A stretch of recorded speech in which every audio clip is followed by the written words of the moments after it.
Put your frozen chicken in cold water, that way it can unfreeze. Don't put it in warm water because it will make it look different. So use cold water. So what I'm doing right now is taking apart my chicken since it's still kind of froze up. But what I'm gonna do is take the fat off. Right there that you see, right there the fat, yeah. And also like a little small fat that has on the top. Well, you can say top or bottom, but right there, the one I'm holding. I was trying to show y'all, but I can't really see. As you see, I already cut the fat off. I put it to the side. It was really small, but I just really don't like fat on my chicken, so that's really what I'm gonna do mainly in every single piece of chicken that I have. I'm just cutting off the fat. Well, it's up to you if you want to cut the fat off or leave it on. It really don't matter.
So next, what we're gonna do is just rinse our chicken.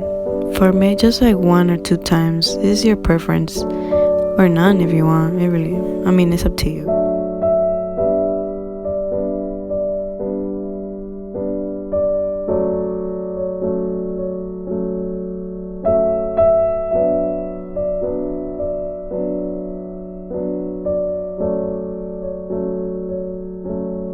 So what I'm doing right now is making sure all the water from the chicken is drained out. So just make sure you drain all the water out from the chicken.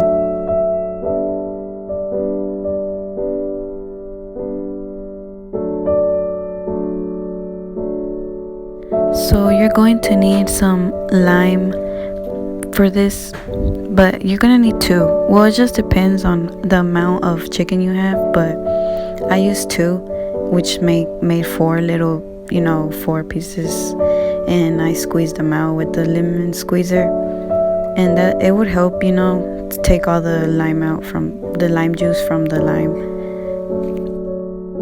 What I'm doing is just squeezing the lime juice out on my chicken so it can give it like a lime flavor to it. And since my family likes it, that's why I do this the way. Of course, you can do it your own way, but I'm just showing you my way. Just if you want to do it the same way, gotta learn, gotta help each other, okay?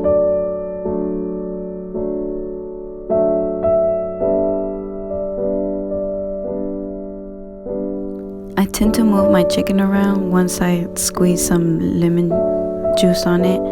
Lime juice on it. Yeah, I just tend to move it around. That way all of my pieces of chicken can have that same lime flavor to it. Also, the lime helps the the seasoning that you put outside of it stick together.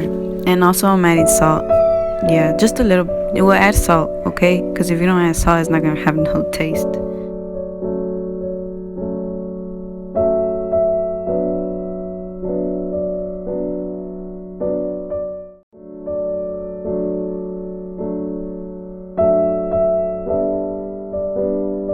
What I'm gonna put some Tony Chachere's Creole seasoning, and I recommend this seasoning. It's really good. But since I added salt, it says in the back that if you add salt, it'll get like more spicy flavor, and it really does give it. It's really good though. You should try it out if you haven't. So like I said, I like moving my chicken around so it can have the same flavor, just to make sure. Next, after we're done prepping our chicken, I'm gonna use a bag that's not open. It's your preference, whatever you want to use to put your chicken batter mix in. But that's what I do. I usually shake it and all that with the bag. It really helps. And I just pat it down. But I'll show you, you'll see. But yeah, I use the bag, and I also I'm gonna show you what I use. I use the Louisiana seasoned crispy chicken fried chicken batter mix. It's spicy. There's also non-spicy, like lemon flavor. And I really recommend this. It's really good. But it's up to you. It's however you want. Now the last step to make your chicken fry is, putting the mix on it. So what I'm doing is patting it down. That way I make sure it's covered up. Just as long as you cover it up, you're good.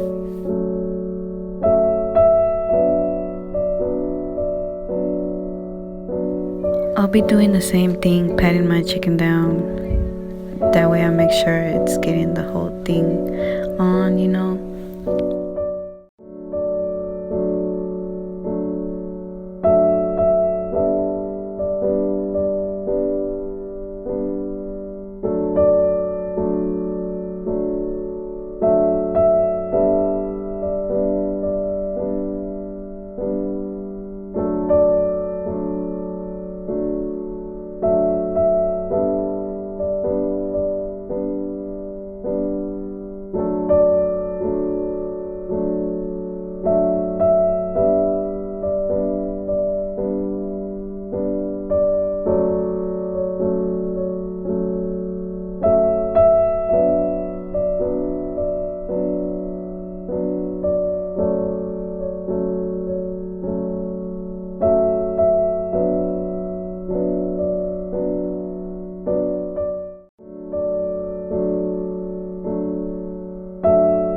Have at least 1 or 2 plates for your chicken that's ready to be fried. Just don't layer one on top of the other one, because it's not gonna be good. Yeah, you're gonna have to do it all over. So just make sure each one has its own little space. Just don't put one on top of the other one.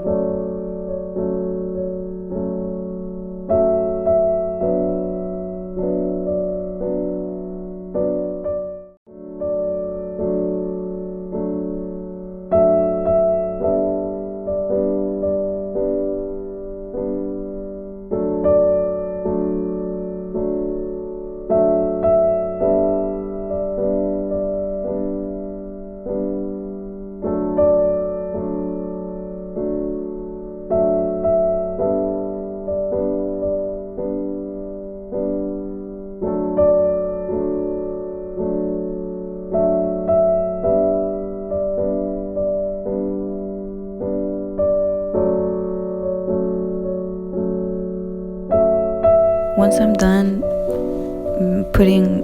making sure all my chicken's good, I use the rest of the chicken batter mix and just put it on top, just because I don't like wasting it.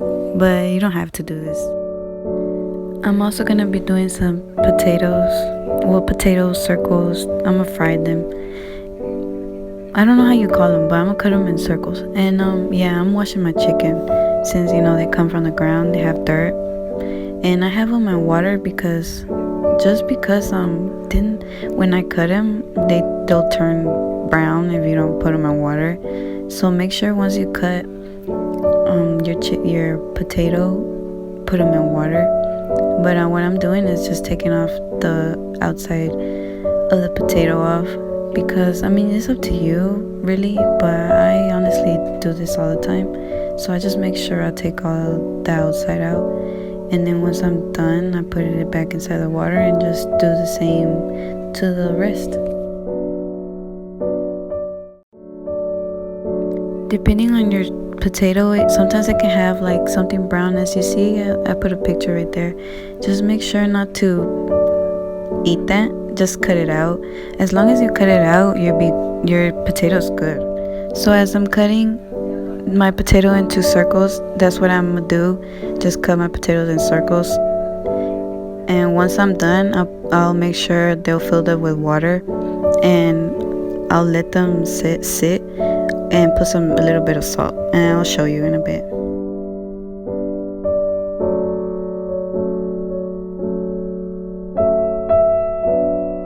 So you're gonna need a pan and some oil. Put a good amount of oil on your pan. So make sure you warm your oil first before you put your chicken in, and from there you'll put your chicken and just stand there in the process of it cooking. That way it won't burn. I use a fork to make sure to see if my chicken is cooking or not, and once it's golden, that's when you'll know that it's getting ready. As I'm using the fork, I usually use it to for the chicken to dip the oil out in the pan. And then as you see, some of my chicken's ready. And while some of my chicken's getting ready, I put some potatoes, that way they get cooking.